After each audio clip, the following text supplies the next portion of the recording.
आपल्या यावल शहराचे लोकनियुक्त नगराध्यक्ष या ठिकाणी उपस्थित आहे। ताईंना मी विनंती करतो की अशा होतकरू आणि चांगल्या कार्यासाठी आजपर्यंत कोणी पुढे येत नाही।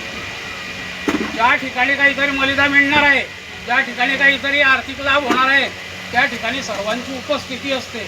आणि आज पहा या चांगल्या कार्यासाठी किती उपस्थिती आहे। या ठिकाणी शहरामध्ये चांगल्या चांगल्या नागरिकांना या ठिकाणी आमंत्रित करण्यात आलेलं आहे, परंतु त्यांची उपस्थिती नाही आहे आणि या ठिकाणी त्यांचा वापवा काही होणार नाही आहे। आपण या ठिकाणी उपस्थित राहिला, धन्यवाद। एक विनंती आहे की सदरील भाडेतत्वावर आहे। आमच्या व्यवस्थापक मंडळाने आपल्या नगरपालिकेशी, स्थानिक आमदारांशी आणि जिल्हाधिकाऱ्यांशी वारंवार लेखी तोंडी सूचना देऊनही आजपर्यंत हे जागेसाठी वंचित आहे। जर यांना नगरपालिकेचे भूखंड बरेच मोकळे आहेत आणि शासन निर्देशित आदेशानुसार जर एखादं कार्य सामाजिक हितासाठी करत असणार कोणी तर त्यांना ती जागा देण्याचा काही त्या ठिकाणी अपील नाही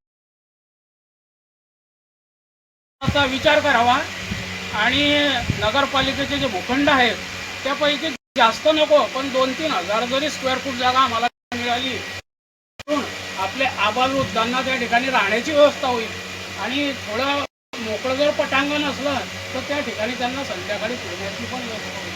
त्यांचं त्या उद्देशातून आरोग्य पण चांगलं राहील। आपल्या हाराची मंडळी आली तर आपल्याला पण असं वाटेल की आपण या ठिकाणी पदावर आलो तर आपण आपल्या पदाचा उपयोग केलेला आहे। असे तर आपण भरपूर कार्यक्रम करणार, जे सामाजिक हितासाठी आहे ते आपल्याला कार्य करायचेच आहे, पण हा जो महत्त्वाचा उद्देश आहे आज या ठिकाणी आपण या जे पर्यवेक्षक आहे आमचे विजय भाऊ यांनी बऱ्याच वेळा विनंती केलेली आहे। तर आपल्याला मी पण एक विनंती करतो की आपण यांना एक भूखंड मोकळा यांना वृद्धाश्रमासाठी उपलब्ध करून द्यावा, जेणेकरून या ठिकाणी बसलेले जे आबालवृद्ध आहे त्यांना पण त्या ठिकाणी लाभ घेता येईल। आता यांचं असं म्हणणं आहे की आतापर्यंत नाशिक, धुळे, नंदुरबार या ठिकाणचे बरेच वृद्ध या ठिकाणी येऊन गेलेले, पण जागे अभावी त्यांना या ठिकाणी स्थानापन्न करू शकले। 12 लोकांना वाटतं की आपला हा वृद्धाश्रम आणि आयोजक सर्व बंधू भगिनींनो, आज यशोदाई आनंदाश्रम आणि त्याचसोबत वृद्धाश्रम, आनंदाश्रम असा की त्या ठिकाणी वृद्धांना आनंद मिळतो, म्हणून वृद्धाश्रमासोबत हा आनंदाश्रम पण आहे। आणि त्याचं श्रेय संचालक मंडळ आमचे विजू भाऊ सावकारे,